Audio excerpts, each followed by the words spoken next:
مجھے پہلے اپنی فیملی کے بارے میں بتائیے تھوڑا سا کہ آپ کی فیملی میں آپ کے پیرنٹس پھر اسلام لے آئے یا ان کا کیا سلسلہ تھا؟ نہیں، ابھی تک جو ہے وہ والد صاحب کا تو انتقال ہو گیا. ہم 2021 میں جامعہ اشرفیہ میں لیکچر تھا، ادھر جا رہا تھا، پیچھے سے اطلاع ملی کہ والد صاحب انتقال کریں گے. لیکن والد صاحب مانتے تھے کہ اللہ ایک ہے.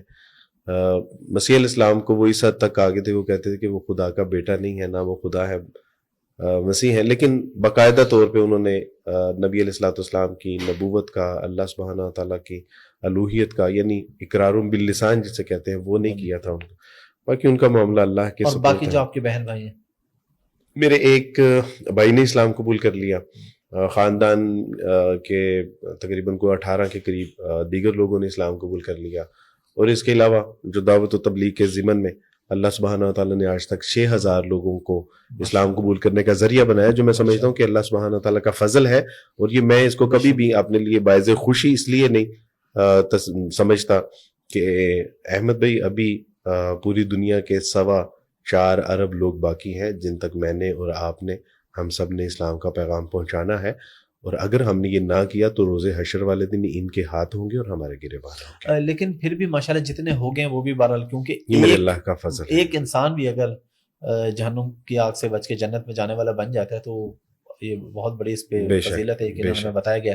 اچھا، آپ کی فیملی میں جب آپ نے اسلام قبول کیا، پرابلمز کا آپ کو سامنا کرنا پڑا یا ابھی تک آپ کچھ فیس کر رہے ہیں؟ کچھ لوگوں نے بائک آؤٹ کیا ہو یا کچھ ایسا؟ سورہ عنکبوت آیت نمبر 1 یا غالباً 2، احسب الناس ان یترکوا ان یقولوا آمنا فہم لا یفتنون. کیا تم لوگوں نے یہ سمجھ لیا ہے کہ اسلام قبول کر کے یوں ہی چھوڑ دیے جاؤ گے اور آزمایا نہیں جائے گا؟ تو ایسا ممکن نہیں ہے. یہ اللہ کی سنت ہے. رسول اللہ صلی اللہ علیہ وسلم اور دیگر انبیاء علیہ الصلوۃ والسلام جب انہوں نے اللہ کی وحدانیت کا اعلان کیا اور اپنی نبوت کا اعلان کیا اور صراط مستقیم کی وضاحت کی، ان کے اوپر بھی آزمائشیں آئیں. ہم دیکھتے ہیں کہ صحابہ کرام، خلفائے راشدین، عشرہ مبشرہ، اور اس کے علاوہ کئی ایسے صحابہ کرام رضوان اللہ اجمعین ہیں کہ جن کے بارے میں اللہ سبحانہ تعالیٰ سے زندہ قرآن رضی اللہ عنہم ورضوا عنہ کہ ان کا رب ان سے راضی ہے اور یہ اپنے رب سے راضی ہے. آزمائشیں تو ان پہ بھی آئیں. خباب بن ارت رضی اللہ تعالیٰ عنہ کولوں پہ لٹا دیے گئے اور وہ کہتے ہیں کہ جب کوئی میرے جسم کی چربی پگھلتی ہے تو پھر کوئلے ٹھنڈے ہوئے. مصعب بن عمیر رضی اللہ تعالیٰ عنہ، بلال رضی اللہ تعالیٰ عنہ اور دیگر صحابہ، اہل یاسر، سمیہ رضی اللہ تعالیٰ عنہ، آپ دیکھیے کہ ان کی زندگیاں، یعنی ان کو تو یعنی ادھیڑ دیا گیا نا. یاسر رضی اللہ تعالیٰ عنہ کو تو یعنی اونٹوں کے ساتھ باندھ کے چاروں سمت جب دوڑائے تو ان کے چیتڑے اڑ گئے. تو سچی بات ہے کہ یہ تو اللہ سبحانہ تعالیٰ کی ایک سنت ہے کہ جو کہتا ہے کہ میں ایمان لایا اس بات پہ کہ اللہ وحدہ لا شریک ہے، وہ وحدہ یکتا ہے، اکیلا ہے، تنہا ہے. محمد صلی اللہ علیہ وسلم اللہ کے نبی اور رسول ہیں. قرآن the last and final statement of the Lord. جس بات کا اقرار کرتا ہے نا، سچی بات ہے کہ وہ ایسے ہی ہے جیسے گنے کو بیلنے کے اندر آپ ڈالتے ہیں نا، اور تب تک گنا نکلتا نہیں ہے جب تک کہ اس کا پورا رس نچوڑ نہ لیا جائے. تو جب تک آپ کے اوپر یعنی ایک ٹیسٹ ہے کہ یہ زبان سے کہہ رہے ہیں یا واقعی اقرارم باللسان یا تصدیقم بالقلب بھی ہے.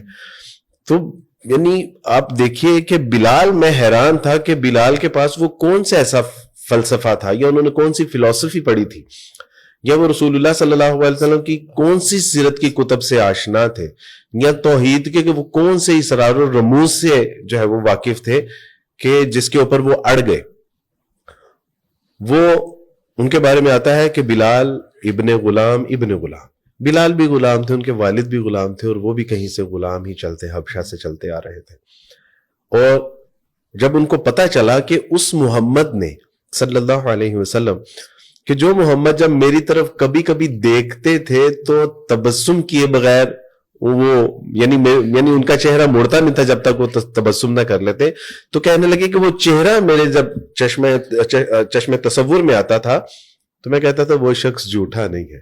تو کہا کہ وہ اگر کہتے ہیں نا کہ میں نبی ہوں تو میں اس بات کا اقرار کرتا ہوں کہ وہ اللہ ایک ہے اور وہ اس کے نبی ہیں. اور گرم ریت کے اوپر لٹا دیے جاتے ہیں، سینے کے اوپر پتھر رکھ دیا جاتا ہے، لیکن پھر بھی احد احد کہتے رہتے ہیں. تو یہ آزمائشیں تو آپ سمجھے کہ ایمان کا لازمی کچھ ایسے فیملی ممبرز ہیں آپ کے قریبی جنہوں نے ابھی تک بیک آؤٹ کیا ہو کہ آپ نے نہیں الحمدللہ ایسا نہیں ہوا. لیکن میں نے جب اسلام قبول کیا تو امی کو اطلاع دی تو والدہ محترمہ بس روتی رہتی تھیں. میں فون پہ بات کرتا تھا لیکن وہ ان کی سسکیوں کی آواز, یعنی کئی بار میں نے سوچا کہ اگر ماں ناراض ہوگی تو اللہ سبحانہ تعالیٰ کہیں ناراض نہ ہو جائے. لیکن الحمدللہ ماں کے دل میں محبت تو اسی اللہ نے پیدا کی ہے جس کی وحدانیت کا اقرار کیا.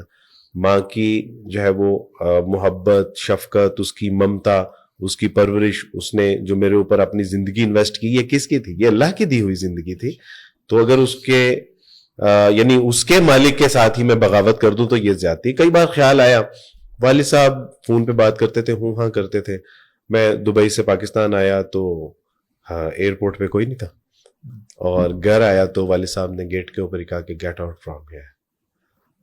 فرمانے لگے کہ دفع ہو جاؤ آپ, یعنی اب ناک کٹوا دی ہے ہمارے سارے خاندان میں, تو دفع ہو جاؤ.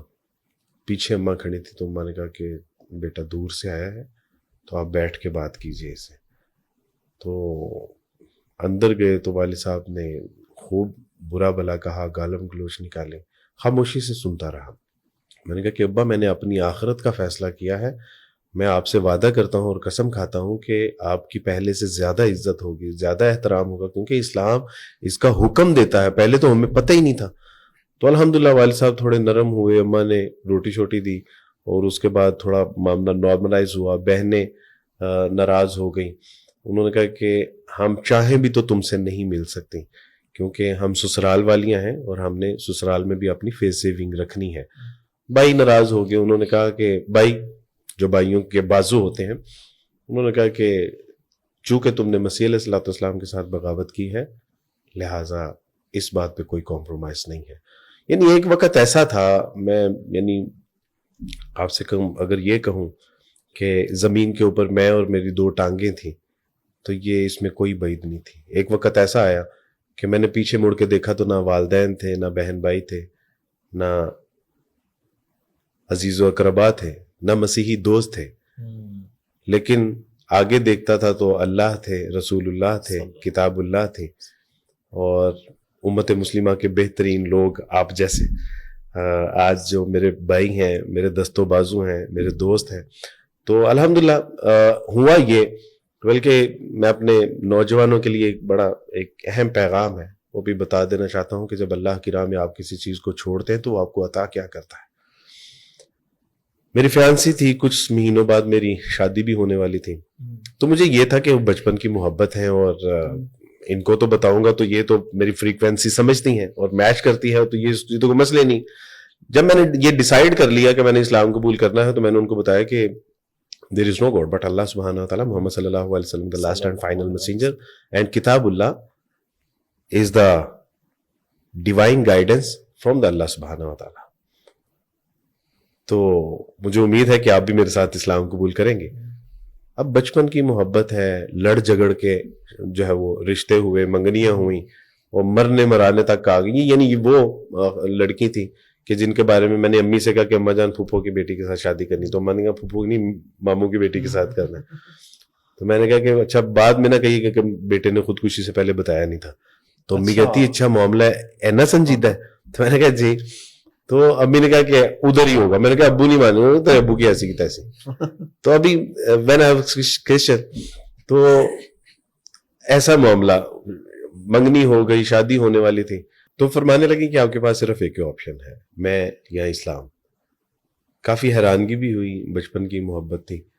تو ایک لمحے کے لیے میں نے سوچا کہ اس نے تو خدا کو نہیں بنایا بلکہ اللہ سبحانہ و تعالیٰ نے اس کو بنایا ہے, تخلیق کیا ہے, پیدا کیا ہے, اور اس جیسی اور بھی ہوں گے. لہٰذا میں نے فیصلہ کیا کہ اسلام. تو یعنی میں آج یہ لوگوں کو یہ مثال دیتا ہوں کہ اللہ کی راہ میں نے ایک قربان کی تھی, آج میرے نکاح میں اللہ سبحانہ و تعالیٰ نے نیک اور صالح 2 عطا فرما رکھی. ماشاءاللہ. تو یعنی جب آپ اللہ کے لیے کسی چیز کو قربان کرتے ہیں پھر یعنی اس کا الٹیمیٹ یہ ہوا, نتیجہ یہ نکلا کہ ماں باپ, بہن بھائی, رشتہ دار, جہاں سب کچھ قربان کیا تھا, آج اللہ نے نہ صرف وہ والدین, بہن بھائی, رشتہ دار 2 جو ہے وہ بیویاں نیک صالح پڑھی لکھی عطا فرما دیں. اس کے علاوہ اللہ سبحانہ وتعالیٰ نے امت مسلمہ کی بہترین لڑکیاں بطور بہن عطا فرما دیں, بہترین مرد بطور بھائی عطا فرما دیے, بزرگ بہترین دست شفقت رکھنے والے, بہترین مائیں میرے لیے رات کو جولیاں اٹھا کے دعا کرتی ہیں کہ اللہ سبحانہ وتعالیٰ یہ بچہ دین کا کام کر رہا ہے, اس کے آگے پیچھے کوئی نہیں ہے, اللہ اس کی حفاظت فرمائیے گا. یعنی کبھی کومنٹس میں آپ میرے لیے دعائیں پڑھے تو آپ حیران ہو جائیں کہ عبدالوارث دنیا کا امیر ترین انسان ہے کہ ماؤں بہنوں بیٹیوں کی بھائیوں کی دعائیں ہر وقت جو ہے وہ اس کا حصار کیے رہتی ہیں. الحمدللہ.